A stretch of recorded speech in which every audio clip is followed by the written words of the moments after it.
రాఖీ పౌర్ణమి వేళ ఆనందంగా సొంతూళ్లకి బయలుదేరిన ప్రయాణికుల కుటుంబాల్లో తీవ్ర విషాదం నెలకొంది. సూర్యాపేట జిల్లా కోదాడ ప్రభుత్వ హాస్పిటల్ దగ్గర మృతుల కుటుంబ సభ్యుల ఆర్తనాదాలతో విషాద వాతావరణం కనిపిస్తోంది. ఒక్కో కుటుంబాన్ని ఒక్కో విషాద గాథ. తమకు ఆధారమైన వ్యక్తిని కోల్పోయిన కుటుంబ సభ్యుల రోదనలు అక్కడ ఉన్నవారిని కలిచివేస్తున్నాయి. కుటుంబానికి ఒక్కతే కుమార్తె ఉన్నవారు కూలీ పనులు చేసుకుంటూ జీవనం సాగిస్తున్న కుటుంబాలు తమ ఆధారాన్ని కోల్పోయి కన్నీరు మున్నీరవుతున్నారు. చిన్న చిన్న గాయాలతో హాస్పిటల్కి వచ్చారనుకున్న బంధువులకి అక్కడి పరిస్థితులు ఒక్కసారిగా షాక్ కి గురి చేశాయి. మృతదేహాన్ని చూసి తమ వారిని గుర్తించలేని పరిస్థితి ఏర్పడిందని గుండెలవిసేలా రోధించారు. హాస్పిటల్ ప్రాంగణం అంతా బాధిత కుటుంబాల రోదనతో విషాదంగా కనిపిస్తోంది. బాధిత కుటుంబాలకు ప్రభుత్వం అండగా నిలిచి ఆర్థిక సాయం అందించాలని కోరుతున్నారు. నిజానికి ఇలాంటి ప్రమాదాల్లో ఆర్థిక సాయం అందిస్తే వాళ్ళ జీవనోపాధికి కొంత భరోసా ఇచ్చినట్టు అవుతుంది తప్ప కుటుంబ సభ్యులు లేని లోటును ఎలాంటి సాయం చేసినా వాళ్ళు తీర్చలేదు. ఇక్కడ ఇదిగో మీరు చూస్తున్నారే ఆ ప్రమాదం జరగడానికి కారణం నేషనల్ హైవే అథారిటీ నిర్లక్ష్యం. నేషనల్ హైవే అథారిటీ పెట్రోలింగ్ అధికారుల నిర్లక్ష్యం, అక్కడ టోల్ ప్లాజాల నిర్వహణ నిర్లక్ష్యం ఇవన్నీ కనబడుతున్నాయి. ఎందుకంటే ముందుగానే అక్కడికి లారీ వచ్చి ప్రమాదానికి గురైన లారీ సుమారు గంటన్నర పాటు అక్కడే ఉండిపోయింది. ఆ రూట్లో కొన్ని బస్సులు వెళ్ళాయి, అవి త్రిట్లో ప్రమాదాన్ని తప్పించుకుని వెళ్ళిపోయాయి. ఆ తర్వాత 5 గంటల తర్వాత వచ్చిన ఈ బస్సు దాన్ని గుద్ది ప్రమాదానికి కారణమైంది. 6 చనిపోయారు, 8 మంది ప్రాణాపాయ స్థితిలో ఉన్నారు. సో ఈ పాపం వాళ్ళది. అవును. సో ప్రస్తుతం చనిపోయిన వారి కుటుంబ సభ్యులంతా బాధ వ్యక్తం చేస్తున్నారు.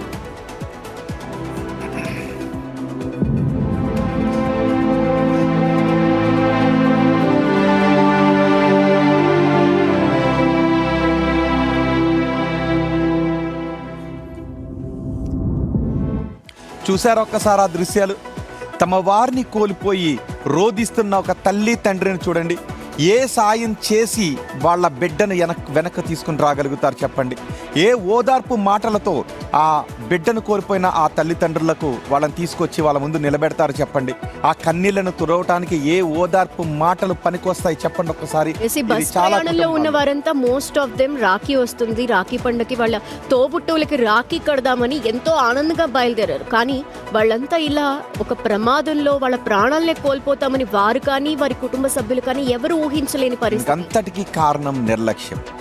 లారీ ప్రమాదం జరిగిన సుమారు గంటన్నర పాటు హైవే మీద వదిలేసిన పాపమే ఇన్ని కుటుంబాలు రోడ్డు పైన పట్టడానికే కారణం, ఇన్ని ప్రాణాలు కోల్పోవడానికి కారణం, అంతమంది ఆసుపత్రిలో ప్రాణాపాయ స్థితిలో ఉండడానికి కారణం. మా ప్రతినిధి రమేష్ ఉన్నారు పూర్తి సమాచారం అందించడానికి. రమేష్, ఏంటి ఆసుపత్రి దగ్గర పరిస్థితి?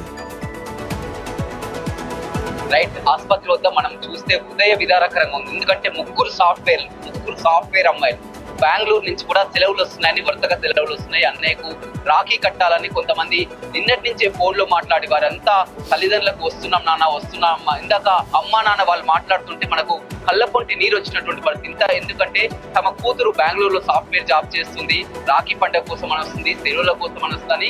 ముగ్గురిది అదే కదా, 6 కూడా ఒక నిర్లక్ష్యం, ఒక కంటైనర్, ఒక డ్రైవర్ నిర్లక్ష్యం కారణంగా నిండు ప్రాణాలు కూడా బలికున్నాయి. ఇవాళ పోలీసులు కూడా ఒక నిజంగా అప్రిషియేట్ చేయాలి రోహిత్. ఎందుకంటే అక్కడ రెస్క్యూ ఆపరేషన్ గంట పాటు ఎప్పుడైతే ప్రమాదం జరిగిందో పెద్ద పెద్ద స్తంభాలు లాంటి ఐరన్ రాడ్స్ ని బయటికి తీయాలంటే ఒక జేసీబీ కావాలి. కానీ ఆ జేసీబీ కాకుండా స్వయంగా పోలీసులు అక్కడ ఉండేసేసి స్థానికులతో కలిసి మొత్తం ఒక రెస్క్యూ ఆపరేషన్ గంట పాటు చేయడం జరిగింది. ప్రాణాలని కాపాడాలని ఎంతో తాపత్రపడ్డాడు. ఎందుకంటే వెంటనే సీఎం రేవంత్ రెడ్డి కానీ మంత్రి ఉత్తమ్ కుమార్ ఆదేశాలతో జిల్లా కలెక్టర్, ఎస్పీ అంతా కూడా అక్కడ వచ్చి తెలుగు రాష్ట్రాల ప్రజలు కూడా, ఎందుకంటే అది సరిహద్దు ప్రాంతం, కానీ ఆ కుటుంబాలు మాత్రం వాళ్ళ రోదన వినపడలేదు. కొద్దిసేపు క్రితమే పోస్ట్ మార్టం ముగిసింది, వారిని అంతా కూడా స్వగ్రాలకు తరలించడం జరిగింది. ఇంకా కొంతమంది పరిస్థితి ఎలా ఉందో కోదాడ డిఎస్పీని అడిగి తెలుసుకుందాం. చెప్పండి, అసలు మొత్తం ఇంకా ఎంతమంది గాయపడ్డారు, వారి పరిస్థితి ఏంటి, అసలు ప్రమాదానికి మెయిన్ కారణం ఏంటి?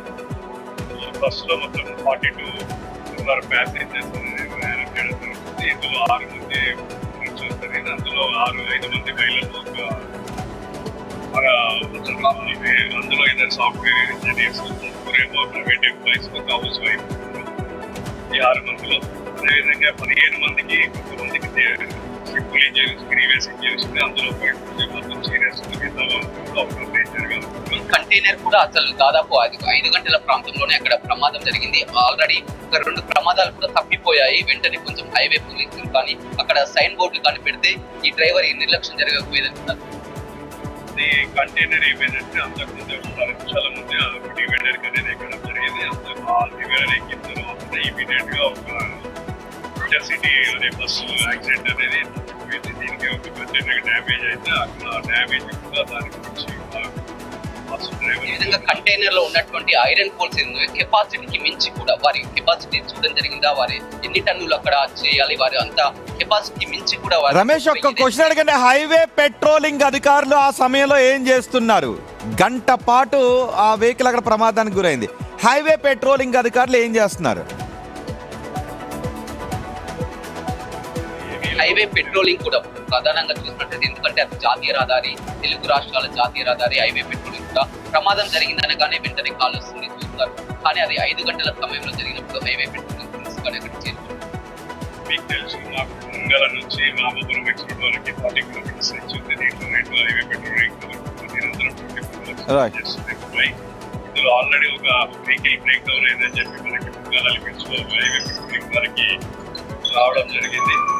ఇన్ఫర్మేషన్ వాళ్ళు అక్కడ వెళ్తారు, మళ్ళీ ఇక్కడ ఒక బ్రేక్ డౌన్ అయిందని చెప్పి వాళ్ళు అక్కడ బయలుదేరి వస్తుంది. ఒక ఇన్సిడెంట్ అనేది పెద్ద ఐరన్ రాడ్ మొత్తం కూడా బస్సు లోపలికి వెళ్ళాయి, మీరంతా కూడా బయటకు తీసుకొచ్చారు.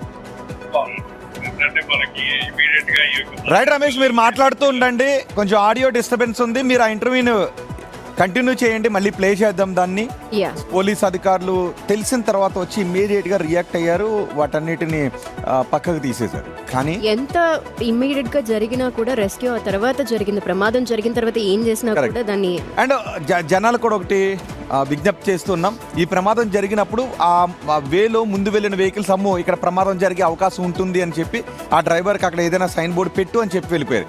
కానీ అలా కాకుండా జస్ట్ మీరు 100కి కాల్ చేసి హైవే మీద ప్రమాదం జరిగింది, వెనుక వచ్చే వెహికల్స్ ప్రమాదానికి గురయ్యే అవకాశం ఉంటుందని జస్ట్ 100కి కాల్ చేసి ఉండుంటే బహుశా ఈ ప్రమాదం జరగకపోయి ఉండేది. Exactly. సో ఇకపైన ఎక్కడైనా మీ కళ్ళ ముందు ఇలాంటి ప్రమాదం జరిగితే వాళ్ళని హెచ్చరించడం కాదు, అది ఒక పెద్ద ప్రమాదానికి దారితీసే అవకాశం ఉంటుందని మీరు భావించినప్పుడు జస్ట్ 100కి కాల్ చేయండి, ఆ సమాచారాన్ని అందించండి. పెద్ద ప్రమాదాలు జరగకుండా నివారించే అవకాశం కూడా మనకు ఉంటుంది. అండ్ ఇక్కడ మాత్రం ఈ పాపం మాత్రం నేషనల్ హైవే అథారిటీదే.